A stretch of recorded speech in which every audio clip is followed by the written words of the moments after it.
pachiko tudore kod counties mapok otiyo kod omenda mora mora e yor dongruok kaachiel kod wach ni mogik? I think wach maduong' e county is just the wage bill. The current expenditure is higher, but koro king'iyo other technicalities kaka e-procurement. But I think counties ma Kenya ka should focus on man investors within the country, within the counties, to increase revenue collection.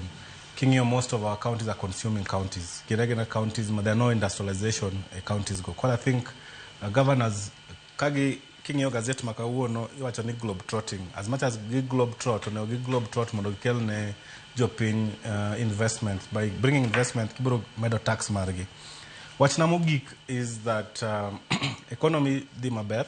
I think government temo manyo foreign direct investments. King'iyo diaspora remittance mawuok oko, joma tiyo oko maoro pesa Kenya ka no increase by around 12 to 15%. Mano support the currency ma Kenya ka, and it means the cost of household goods be bro dok chien. So I think mine is wami government time. I mean, the election is 2027.